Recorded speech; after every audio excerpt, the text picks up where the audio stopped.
चलो फाइनली ये पल आ ही गया जब मैं आसमान में खुले पंछी की तरह उड़ पाऊं। यस, और तुम्हारी ये उड़ान मैं अपने कैमरा में कैप्चर करूंगी। लेकिन मिस्टर आजाद पंछी, कहीं आसमान में इतनी दूर मत उड़ जाना कि आसमान में गुम ही हो जाओ। डोंट वरी मैडम, वैसे भी अगर रोनी जी आसमान में गायब हो भी गए ना तो वापस तो जमीन भी आना पड़ेगा ना। उड़ान भरने से पहले ही आप नीचे आने की बात कर रहे हो। चलो, हो गई तैयारी? All the best.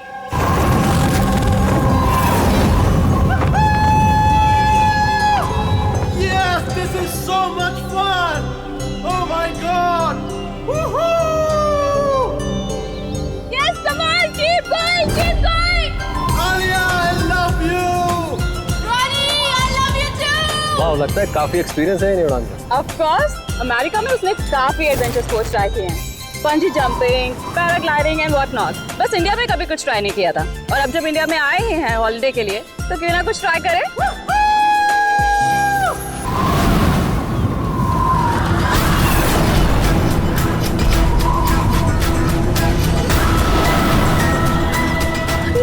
रॉनी को कुछ हो गया। जॉन को कुछ हो गया, देखो।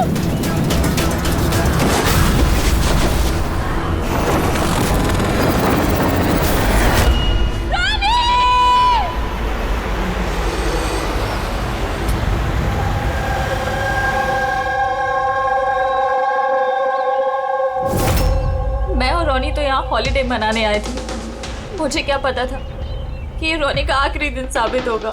आलिया, हम जानते हैं ये घड़ी तुम्हारे लिए मुश्किल है, मगर प्लीज हिम्मत से काम लो। अब मैं न्यूयॉर्क जाके उसके डैड को क्या जवाब दूंगी कि मैं आई तो उसके साथ थी, लेकिन लौट अकेले रही हूँ। आपको किसी पे शक है? कौन मार सकता है रोनी को? सर, रोनी को कोई क्यों मारेगा? हम तो यहाँ किसी को जानते तक नहीं। कहीं ऐसा तो नहीं कि इसका कोई दुश्मन अमेरिका से इसका पीछा करते हुए यहाँ तक आ गया? नहीं सर, रोनी का कोई दुश्मन नहीं था। He was such a lively person, सब उसको पसंद करते थे। तो तुम्हारा कहना है कि यहाँ पे इंडिया में कोई रिश्तेदार, कोई दोस्त, कोई परिवार वगैरह नहीं है यहाँ पे? ये देश हमारे लिए अजनबी है सर। सब कुछ ना इन पैराग्लाइडिंग वालों ने किया है। Please sir, arrest them. आप हमें दोष मत दीजिए, रोजी रोटी है हमारी, हम क्यों मारेंगे किसी टूरिस्ट को? तो किसने मारा रोनी को फिर? सर ये मुझे भी समझ में नहीं आ रहा है, 3000 फीट की ऊंचाई से गोली कैसे चली, किसने चलाई? तो रोनी 3000 फीट की ऊंचाई पे उड़ रहा था? हाँ सर, और मैंने खुद गियर चेक किया था, कोई भी खतरनाक चीज नहीं थी उसके अंदर। और उसके आसपास किसी को उड़ते हुए देखा आसपास? नहीं सर, कोई भी नहीं था। आसमान एकदम साफ था, रेडियस भी क्लियर था, और वो अपनी उड़ान एंजॉय भी कर रहे थे। पर सडन पता नहीं क्या हुआ, एकदम से धड़ाम से नीचे आके गिर गए। ये जो घाव है ना, तो ऐसा लगता है कि काफी दूर से गोली चली है, शायद किसी राइफल से। हाँ, राइफल ही होगी, क्योंकि जिस हाइट पे ये उड़ान भर रहा था वहां से तो कोई शार्प शूटर ही गोली चला सकता है, किसी राइफल से। जॉन, यहाँ आसपास किसी को गन या राइफल के साथ देखा है क्या तुमने? यहाँ पर गन लाना अलाउ नहीं है। आप असली गन की बात कर रहे हैं, वो दिवाली वाली पटाखे की बंदूक भी नहीं ला सकता कोई। आप लोगों ने देखा यहाँ पर किसी को? नहीं मैम, नहीं तो नहीं देखा। नहीं मैम। अच्छा आलिया, जब आप यहाँ पर आई रोनी के साथ, आपको किसी पे शक हुआ? कोई आप लोगों को फॉलो कर रहा हो, कोई आदमी जो गड़बड़ लगे? नहीं सर, ऐसा तो कोई नहीं था। तो क्या गोली आसमान से चली है क्या? सर मैंने बताया ना, रोनी जी के आसपास में कोई उड़ नहीं रहा था, तो फिर आसमान से गोली चलाएगा कौन? हाँ सर, आसमान में कोई भी नहीं था। आप चाहें तो ये फुटेज चेक कर सकते हैं, इसमें कोई भी नहीं है साथ में।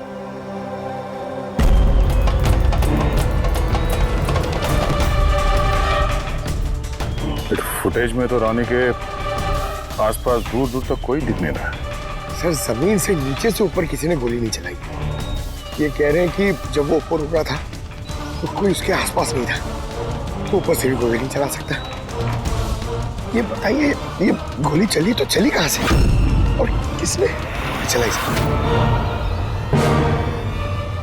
कमाल है यार, इसका कोई दुश्मन नहीं है तो फिर इसको मारने के लिए इतनी प्लानिंग कौन करेगा? एक टेढ़ा केस लग रहा है। तो किसी टेढ़े आदमी को भेज देते हैं टेढ़े सबूत, शायद उसे कुछ पता चल जाए।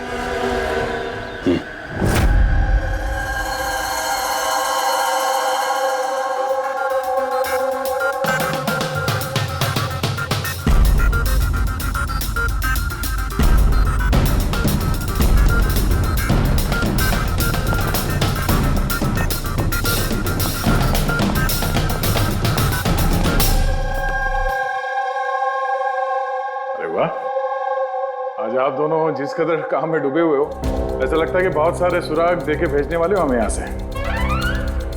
बहुत सारे सुना। हाँ, और अगर एक भी नहीं मिला तो? सीधे सीधे बता ना, कोई सबूत मिला ही नहीं है, कोई सुराग ही नहीं मिला तुझे। सर उस गोली के बारे में कुछ पता नहीं चला? इतना पता चला है कि भाई ऊपर से किसी यूएफओ ने गोली चलाई हो। यार सालों के क्या बच्चों जैसे यूएफओ यूएफओ की बातें करते हो। और ये क्या है, ये बता, हमें समझाने के लिए किया है क्या? हाँ बता। ये देखो बॉस, रॉनी ग्राउंड से 3000 फीट की ऊंचाई पर उड़ान भर रहा था और गोली लगी है उसे इससे भी ऊपर से, लगभग 1000 फीट की ऊंचाई से। और ये गोली 60 डिग्री के एंगल से लगी है उसे। मुझे तो सोच सोच के चक्कर आ रहे हैं। आसमान में ऊपर से कौन गोली चला सकता है रोनी पे, और वो भी कैसे?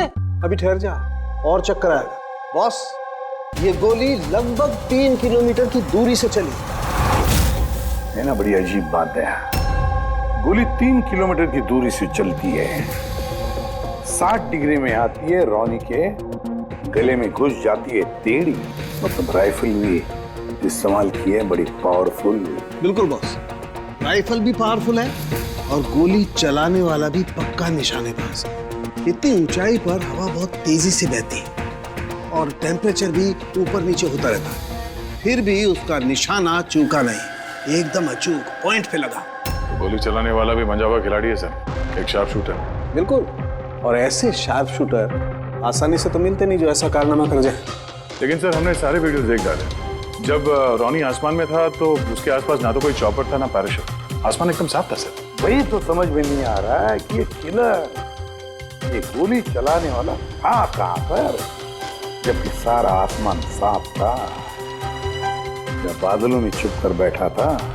और सर वो गोली से क्या पता चला है? कुछ नहीं मिला पूर्वी। मैंने बैलिस्टिक डिपार्टमेंट का पूरा डेटाबेस चेक किया, ऐसी गोली का तो कोई रिकॉर्ड ही नहीं है। सर ये गोली जरूर कस्टम मेड बनवाई गई है। हाँ, अपने हिसाब से बना ली गोली, एक ऐसी गोली जो 3 किलोमीटर से चलती है और बिल्कुल निशाने पे लगती है। और सर अगर ये गोली इतनी जबरदस्त है तो इसकी राइफल भी काफी स्पेशल होगी। हाँ, एक काम करते हैं, ये गोली फायर आर्म्स विंग और बैलिस्टिक डिपार्टमेंट में भेजते हैं, देखते हैं क्या रिपोर्ट आती है। और ये जो भी कोई है, इतने ऊपर चला गया खून करने के लिए, अब जल्द से जल्द इसे जमीन पर लाते हैं।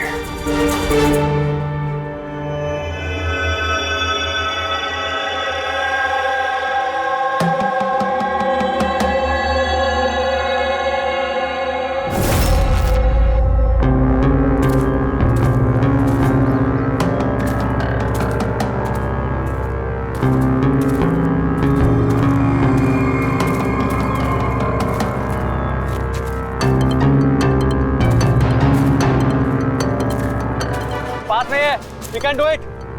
यार गुरु, अब और नहीं चढ़ सकता, बहुत थक चुका हूँ मैं। बस नवीन, ज्यादा दूर नहीं है, 3000 फीट चढ़ चुके हैं, पास ही में। We can do it.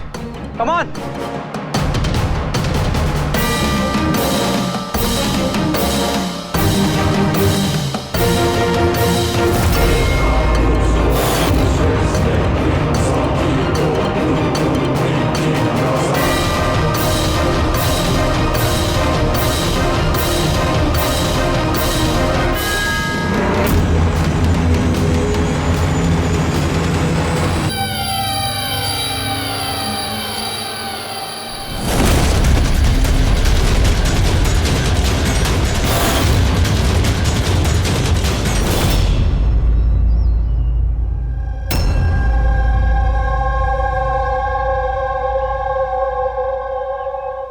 ऐसे लग रहा है जैसे रॉनी के मर्डर की फोटोकॉपी देख रहे हैं। 3000 फीट की ऊंचाई पे ठीक वैसे ही गोली मारी है सर के पीछे। इसको भी ऊपर से गोली। क्या आप लोग जब ट्रैकिंग कर रहे थे तो ये हितेन के पीछे भी कोई था क्या? नहीं सर, हितेन ही सबसे पीछे था सर। सर ये देखिए फुटेज। सर ये वही जगह जहाँ पे ये सब कुछ हुआ। कमाल है।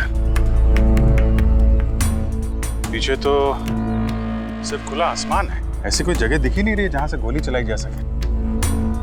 फिर इसे गोली कहां से लगी? दोनों केसेस में पता नहीं चल रहा है कि गोली चली कहां से है। सर एकदम सही कह रहे, आसमान से कोई कौवा या कबूतर थोड़ी गोली चलाएगा। ये गोली चली तो चली कहां से? और ये दोनों गोलियां 24 घंटे के अंदर अंदर चली हैं। मुझे लगता है इन दोनों केसेस का आपस में कोई ना कोई कनेक्शन तो है। तो ये हितन काम क्या करता था? सर वो कॉलेज स्टूडेंट था सर, मुंबई ग्रेजुएशन करने आया था सर। ट्रैकिंग का बहुत शौक था उसको। रंजीत, समझ में नहीं आ रहा, कोई एक कॉलेज स्टूडेंट को मारने के लिए इतनी प्लानिंग क्यों करेगा? वही तो, पहले रॉनी और अब ये हितन। इससे पहले कि आसमान से चलने वाली गोली का कोई तीसरा शिकार हो जाए, इस खूनी तक पहुंचना होगा जल्दी से जल्दी। पिछले 24 घंटों में 2 खून हुए हैं, दोनों जवान बच्चे हैं, और दोनों को मारने का तरीका भी क्या हाई प्रोफाइल। सर दोनों की मौत हुई है एडवेंचर स्पोर्ट्स करते हुए, जमीन से हजारों फीट ऊपर मारा है सर।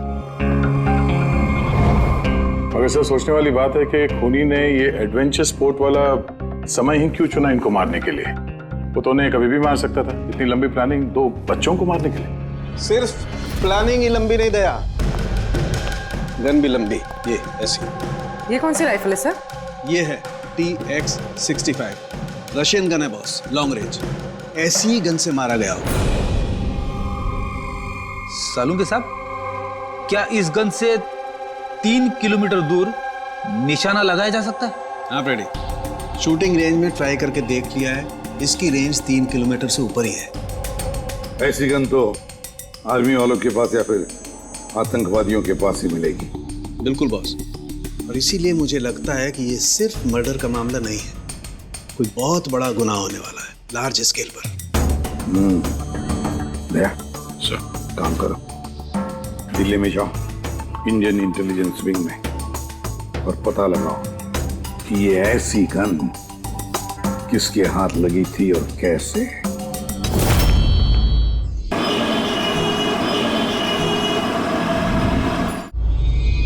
ये सारे खून इसी राइफल से हुए हैं, और आप लोग तो जानते हैं ऐसी हाई प्रोफाइल राइफल सबके हाथ में तो लग नहीं सकती। आप बिल्कुल सही कह रहे हैं सर, और गौर करने की बात तो ये है सर कि ये राइफल कोई खरीदना भी चाहे तो खरीद नहीं सकता। ये 1 या 2 पीस नहीं बिकती, पूरा का पूरा अलॉटमेंट होता है। तो पिछले कुछ सालों में जो आतंकवादी हमले हुए हैं उसमें ये इस तरह के राइफल इस्तेमाल हुए थे? जी हाँ। तो आपको किसी आतंकवादी गिरोह पे शक है? जी हाँ, अगर हमारा अंदाजा सही है तो हम जानते हैं कि इसके पीछे किसका हाथ है। कौन?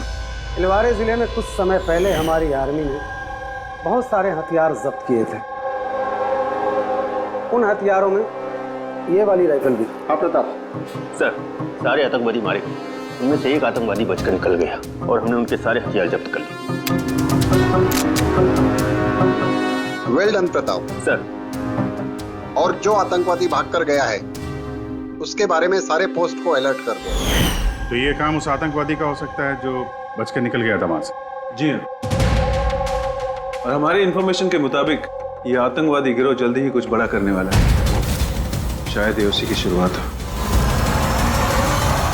ये दोनों जुर्म कोई मामूली खून नहीं है, ये जरूर कोई बड़ी साजिश है, बड़ी साजिश, आतंकवादी हमले की साजिश। हाँ सर, और इस हमले को रोकने के लिए पहले इन आसमान से चलने वाली गोलियों का राज का पता लगाना पड़ेगा सर। और इस राज का पता करने के लिए हमें सबसे पहले ये पता करना पड़ेगा सर कि आतंकवादी रॉनी और हितेन जैसे आम आदमी की हत्या क्यों की। वैसे क्या कॉमन है इन दोनों खून में? सर, दोनों मर्डर हवा में हुए, दोनों बार गोलियां ऊपर से चली, हाई प्रोफाइल राइफल से। किसी प्रोफेशनल शार्प शूटर का काम है सर ये। और सर, इन दोनों केसेस में कोई वैंटेज पॉइंट नहीं है, कोई ऐसी जगह नहीं है जहां पे बैठ के खूनी इन दोनों पे गोली चला सकता है। वैंटेज पॉइंट, वैंटेज पॉइंट, कहीं यही तो वजह नहीं हो सकती है? तो आप कहना चाह रहे हैं सर कि खूनी के पास कोई जगह नहीं थी बैठ के गोली चलाने की, और उसे ये पक्का करना था कि उसका टारगेट छूटे ना, उससे कोई चूक ना हो, इसलिए वो इन दोनों पे प्रैक्टिस कर रहा था। Exactly Abhijeet, exactly. वो निशानेबाजी की प्रैक्टिस कर रहा था। मतलब सर उसका असली टारगेट कोई और है? सर अगर कोई वैंटेज पॉइंट था ही नहीं तो फिर वो हवा में गोलियां कहां से चला रहा था? पंकज, तुम्हारे सवाल का जवाब तुम्हारे सवाल में ही है। ये बताओ कि मेरा मतलब है, इंसान हवा में कैसे उड़ता है बिना पंखों के? सर एरोप्लेन से या फिर हेलीकॉप्टर से? बस तुम्हारा जवाब मिल गया। लेकिन सर वहाँ क्राइम सीन पे ऊपर आसमान में कोई चॉपर तो उड़ नहीं रहा था, ना ही कोई केबल कार थी वहां पे। दया कुछ और होगा, कुछ और होगा। अभिजीत, मैप निकालो। वहां उस पैराग्लाइडिंग और माउंटेनियरिंग कैंप के आसपास देखो। मेरा मतलब है ऐसा कुछ है क्या जहां से आदमी हवा में उड़ सके? जंगल है, और हाँ, ये 2 हॉट एयर बैलून रेंजेस भी हैं। सर देखो, जहां पर खून है उसके आसपास कितने रेडियस में है ये? सर ये दोनों 60 किलोमीटर के रेडियस में है। तो एक बात तो पक्की हो गई, खूनी वहां पर हॉट एयर बलून में बैठा था और वहीं से उसने गोली चलाई 3 किलोमीटर की दूरी पे। सर अगर किसी को हॉट एयर बलून की सवारी करनी है तो पहले से बुकिंग करनी पड़ती है, कोई ऐसे ही नहीं जा सकता। कोई बात नहीं, तो वहां उस हॉट एयर बलून रेंज के ऑफिस में जाकर पता लगा कि ऐसा कौन सा टूरिस्ट था जिसने उन 2 दिनों में दोनों हॉट एयर बलून में सवारी की थी। ये टोटल 12 लोगों की लिस्ट है जो उस दिन हॉट एयर बलून में बैठे थे। कुछ लोग अलग बैठे थे और कुछ लोग ग्रुप बना के बैठे थे। तुम्हें कुछ याद है कि इनमें से कितने लोगों के पास कोई सामान या कोई बैग्स थे? या फिर कोई बदमाश जैसा दिख रहा हो? नहीं, बदमाश तो कोई नहीं लग रहा था, लेकिन एक बूढ़ी आंटी थी जिन्होंने बैकपैक रखे हुए थे और वो चश्मा और टोपी भी लगाई हुई थी। हाँ, हम भी हैरान थे कि इस उम्र में ऐसी ट्रैवलिंग का जज्बा। और जब फोटोज खींची जा रही थी तो वो शर्मा रही थी और अपना मुंह छुपा रही थी। ये बुढ़ी आंटी शार्प शूटर सुनने में थोड़ा अजीब नहीं लग रहा है? हाँ सर, मैं ही पायलट हुई। 25 फरवरी को कुल मिलाकर सर मैंने 6 लोगों को एयर बैलून की सवारी करवाई थी और 2 लोगों को दिनेश ने सर। अच्छा, तो उनमें से कोई गड़बड़ टाइप का आदमी लगा या जिसके पास कोई सामान वगैरह हो? सर ऐसा तो कोई नहीं था। हाँ, एक बुजुर्ग आदमी था, पता नहीं बात बात पर क्यों चिल्ला रहा था। शायद उसका मूड खराब था या खड़ूस था शायद। उसके हाथ में कुछ सामान था क्या? सामान तो नहीं था। हाँ, बैसाखी लेकर चल रहे थे। बैसाखी लेके चल रहे थे? तुम लोग की हिम्मत कैसे हुई मेरी तस्वीर लेने की बिना मुझसे पूछे? जरा भी तमीज है कि नहीं है? उड़ाओ उसे, उड़ाओ। अच्छा, फोटो खींचने पे नाराज हो गए? कितनी अजीब बात है ना सर। लोग हॉट एयर बलून पे रोज रोज तो बैठते नहीं हैं, तो वो खुद ही फोटो खिंचवाना चाहते हैं ताकि वो इस मेमोरी को हमेशा अपने पास रख सकें। और कोई खास बात याद है उनके बारे में? सब पता नहीं बतानी चाहिए या नहीं। नहीं नहीं, बोलो, जो भी याद है खुल के बताओ। उन्हें चलता देख के लग नहीं रहा था कि उन्हें बैसाखी की जरूरत होगी, पर फिर भी उन्होंने बैसाखी पकड़ रखी थी। अच्छा,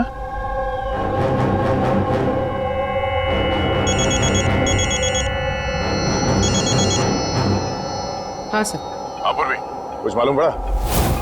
सर यहाँ पर एक बूढ़ी औरत आई थी और उसके हाथ में एक बैकपैक भी था। और हाँ, फोटो खिंचवाने से भी ऐतराज कर रहे थे। अच्छा, यहाँ भी एक बूढ़ा आदमी आया था हॉट एयर बलून में बैसाखी लेके, और उसे भी फोटो खिंचवाने से परहेज था। सर कहीं ये बूढ़ा आदमी और ये बूढ़ी औरत एक ही इंसान तो नहीं है? एग्जैक्टली, वही शार्प शूटर। उसके बैग में और इसके बैसाखी में वो राइफल था जिससे ये खून हुए। और सर दोनों दिन ये ऊपर अकेला ही गया होगा, क्योंकि अगर किसी और टूरिस्ट के साथ जाता तो फिर राइफल सेट करने में और निशाना साधने में काफी मुश्किल हो जाते। नहीं पूर्वी, मुझे लगता है वो अकेला तो नहीं गया होगा। मतलब हॉट एयर बलून चलाना और साथ में ये राइफल भी चलाना, दोनों काम एक साथ करना जरा मुश्किल है। इस हॉट एयर बलून का पायलट भी होगा साथ में। मतलब सर इस जुर्म में पायलट भी मिले हुए हैं? यस, एक काम करो, उस पायलट को पकड़ो जल्दी। उस दिन उस बूढ़ी औरत को ऊपर बलून में कौन ले गया था? पायलट कौन था? संजीव था।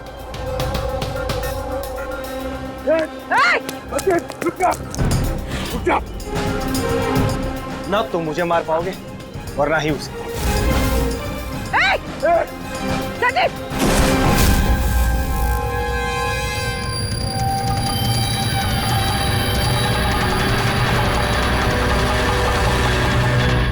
ये तो अपनी जान देने के लिए तैयार था। ये कोई छोटे मोटे मर्डर्स नहीं है पंकज, कोई बहुत बड़ा मिशन है जिसे अगर जल्द से जल्द नहीं रोका गया तो कुछ बहुत बुरा हो सकता है। अच्छा गीता, 24 फरवरी को जो आदमी ग्रुप में नहीं जाना चाहता था, अकेले जाना चाहता था, उसका पायलट कौन था? कौन लेकर? सोलो ट्रैवलर को तो दिनेश लेकर गया था। कमाल है दिनेश, इतनी देर से चुप बैठे हो, कुछ बोल ही नहीं रहे हो।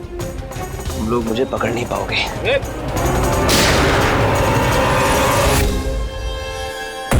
अभी यमराज तुझे अपॉइंटमेंट देने के मूड में नहीं है। जब तक हमारे सवालों का जवाब नहीं मिल जाता तुझे जिंदा रहना पड़ेगा।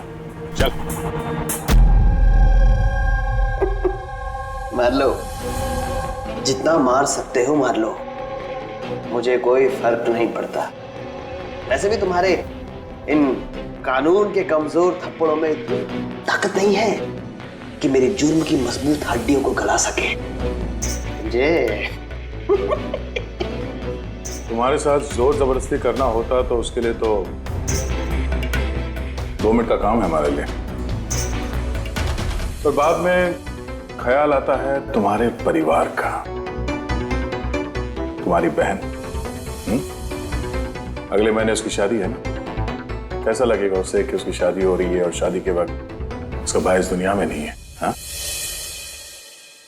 और तुम्हारी माँ हर महीने खर्चे के लिए पैसे भेजती हो ना, तुम्हारे जाने के बाद कौन ख्याल रखेगा उसका? कभी सोचा है इसके बारे में? हाँ? नहीं? चलो, अभी मौका है, सरकारी गवाह बन जाओ। वादा करते हैं तुम्हारे जेल जाने के बाद तुम्हारी माँ का ख्याल हम रखेंगे। सच?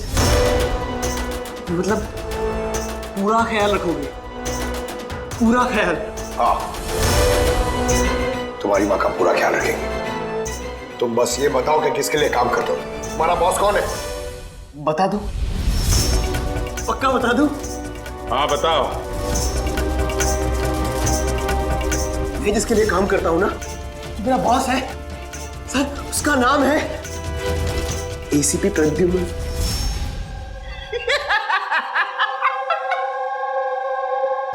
एसीपी प्रद्युम्न, जाओ पकड़ लो और गिरफ्तार कर लो उसे।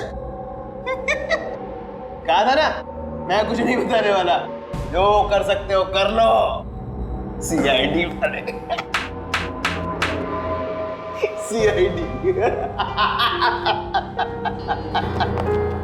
ओ बॉस, बॉस।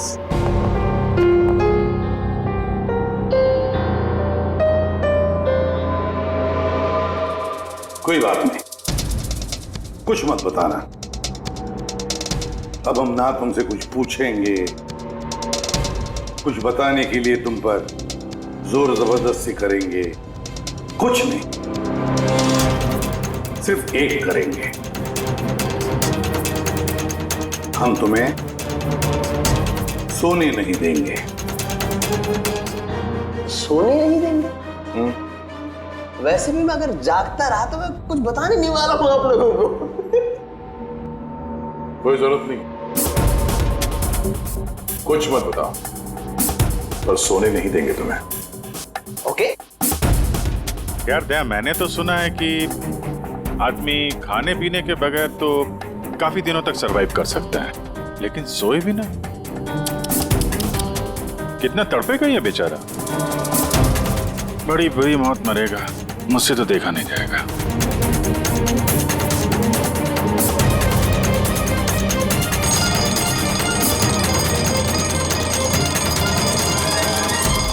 समय काटने के लिए आसानी होगी।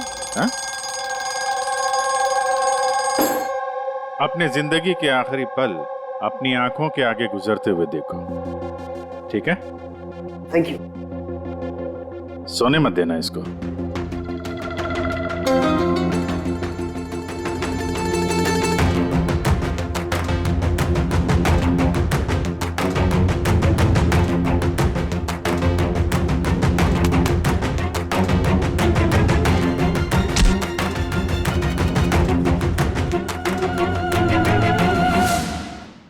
Ready sir. अरे कहाँ हो यार?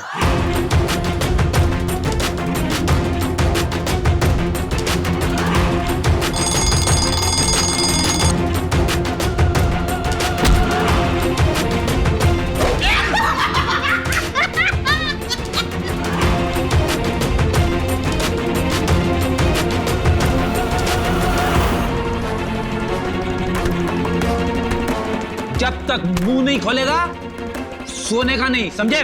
5 मिनट में नहीं, नहीं 1 मिनट, 1 मिनट तो सोने दो। 1 सेकंड, सोऊंगा नहीं, नहीं सोऊंगा बिल्कुल नहीं, बिल्कुल नहीं सोऊंगा।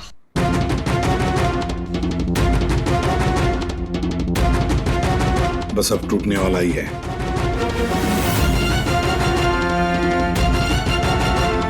सब बकना शुरू कर देगा अभी। बल्लू, बल्लू नहीं सोएगा तू?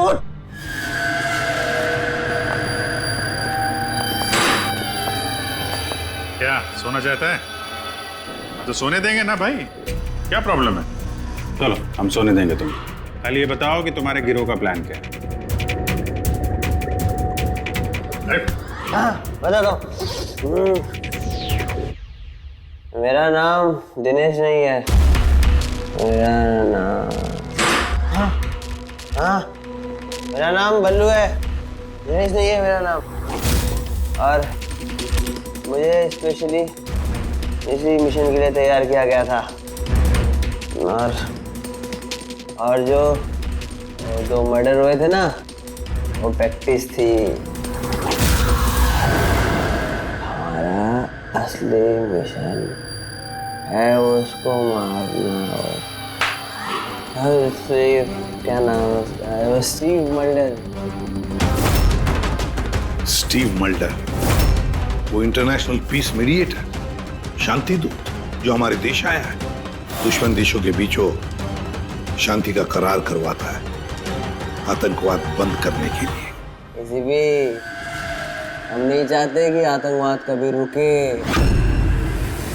और स्टीव मल्डर तो मरेगा, तुम लोग कुछ नहीं कर सकते। और तो कर भी लोगे ना, उसको बचा भी लिया ना, और स्टीव मल्डर को खत्म कर देंगे हम। हमारा जो शार्प शूटर है ना, एकदम रेडी। कहाँ मारने वाले हैं और कब? बोल। वो जब कॉन्फ्रेंस में भाषण दे रहा होगा ना, वो सबसे सही वही सबसे सही समय, वही सबसे सही समय होगा, क्योंकि उस समय उसके आसपास सिक्योरिटी वाले नहीं होंगे। और जो कॉन्फ्रेंस है ना, ये बिल्डिंग की छत पे है, तो हॉट एयर बैलून पे हमारा शार्प शूटर जाएगा, तो वही गोली मारेगा। कॉन्फ्रेंस 1 घंटे में चालू होने वाला है, अभी जल्द से जल्द पहुंचना होगा। अरे तुम लोग कितनी कोशिश कर लो, नहीं बचा पाओगे उसे। और हाँ, अगर तुम लोगों ने बचा भी दिया ना, तो हम दोबारा प्लान बनाएंगे, दोबारा मार देंगे। कौन मारेगा? कैसा दिखता है वो? अरे मैंने उसकी शक्ल नहीं देखी अभी तक, जब भी आता है भेज बदल के आता है। तुम लोग क्या उसमें पकड़ोगे? हॉस्पिटल ले जाओ जल्दी। सर, क्या हम हॉट एयर बलून रुकवा नहीं सकते जब तक कि ये कॉन्फ्रेंस पूरी न हो जाए? नहीं फ्रेडी, ये हॉट एयर बलून हम नहीं रुकवाएंगे। अगर आज रोक दिए तो कल दूसरा प्लान करेंगे। आज का प्लान हमें पता है, हम आज ही भिड़ेंगे इनसे।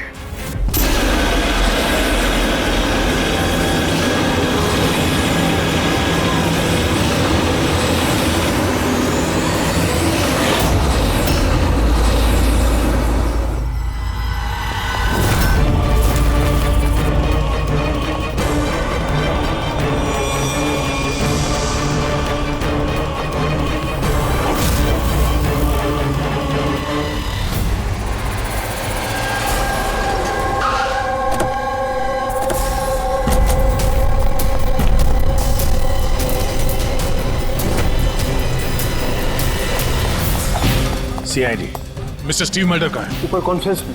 हमें ले चलो उनके पास, जल्दी हरिए।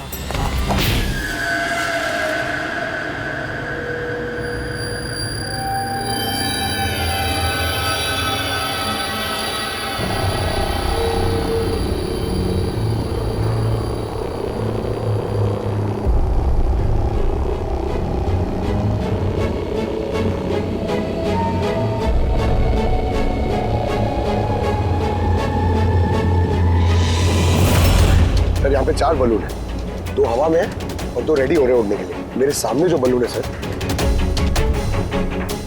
उसमें एक कपल है और वो लड़के के पास एक बैकपैक है।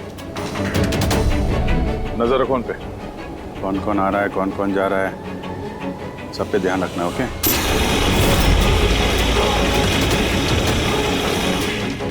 सर उनका बलून टेक ऑफ हो गया सर। हाँ,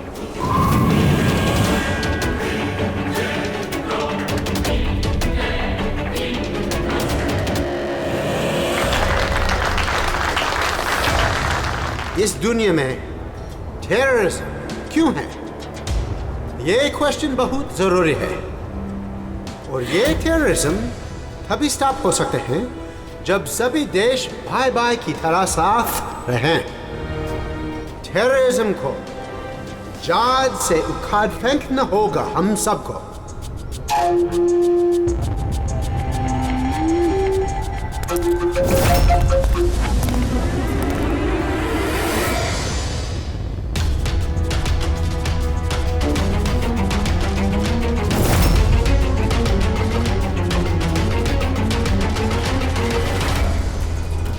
दो म्यूजिशियन है, उड़ने की तैयारी में। उनके हाथ में गिटार के बैग है। अब ये बताना मुश्किल है कि अंदर गिटार है या गन।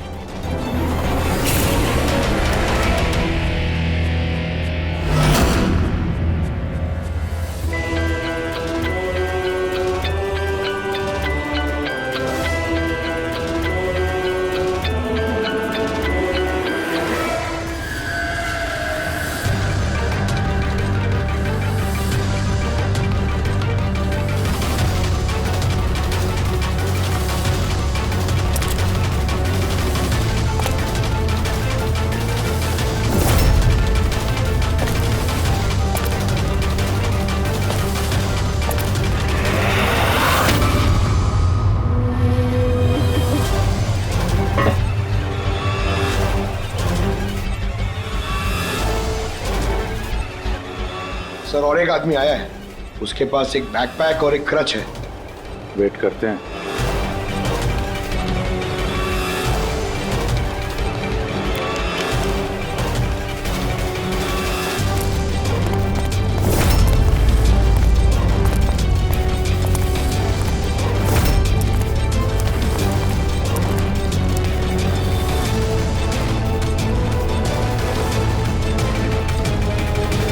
सर कैमरा क्रू वाले आए, उनके पास 2 बैग है। Camera crew?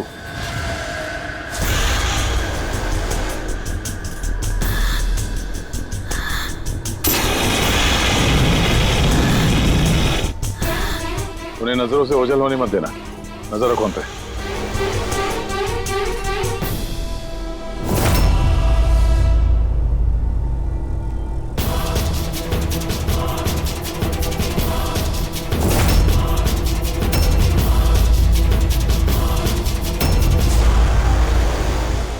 यहाँ तो बहुत सारे बलून उड़ रहे हैं। सुसाइड बॉम्बिंग क्या है? कोई खुशी खुशी हो अपनी जान देने को कैसे रेडी हो सकते हैं? जिंदगी अनमोल। Oh no, We need to respect ये सारे बलून? life। और हर देश वो कौन सा बलून होगा जिसकी हमें तलाश है? लगता है भेष बदल के आया है। ये तो शक्ल से कुछ गड़बड़ लग रहा है।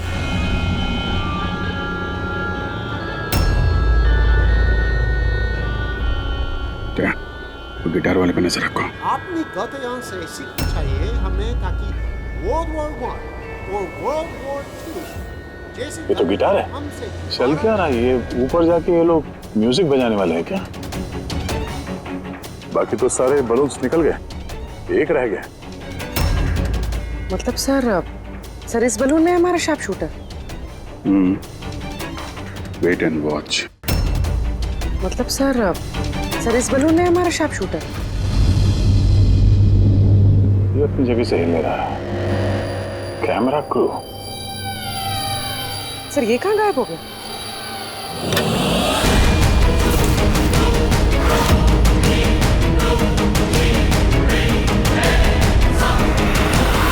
सर इसके पास तो राइफल है, वैसे जैसे साड़ों के सर ने बताई थी। Abhijeet,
mister Steve, your life is in danger.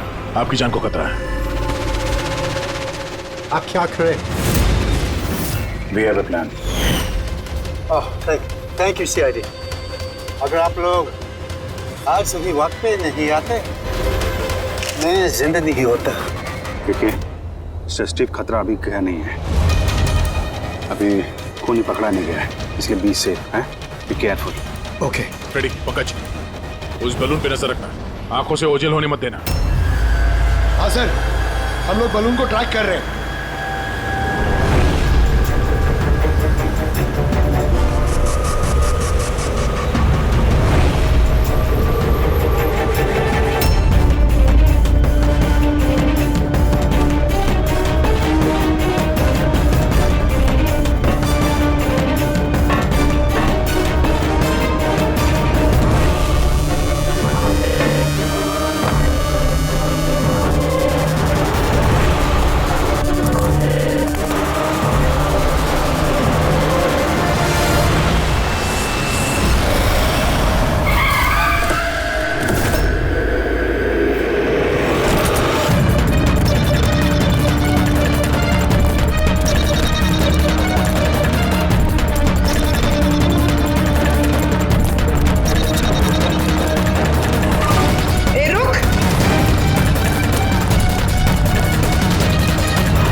Good job.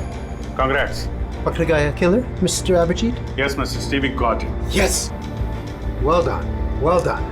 CID बरसों से इस देश की सेवा कर रहे हैं और आज एक बार फिर आपने एक खतरनाक टेररिस्ट को पकड़ लिए हैं।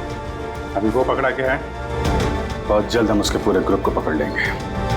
Mister Steve, we are very proud of you. आप जैसे लोगों की दुनिया को जरूरत है, जो आप जैसे साहसी हैं और नेक हो।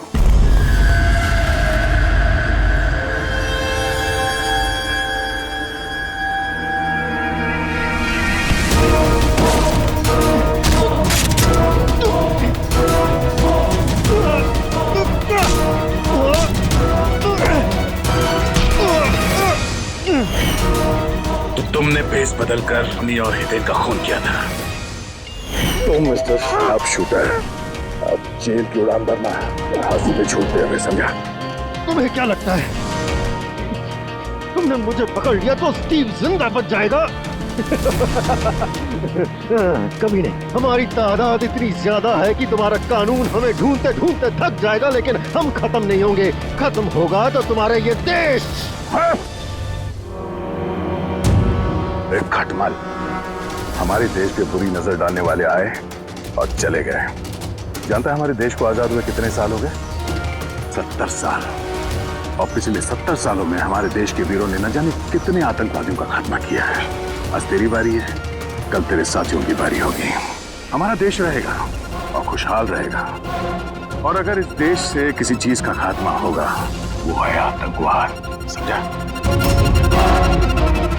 आतंकवाद।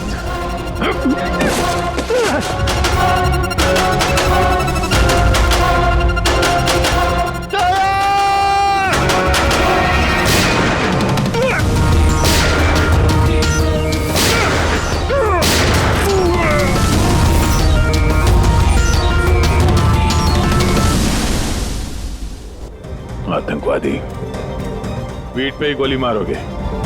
हम लोग यहाँ खाते गोली, यहाँ।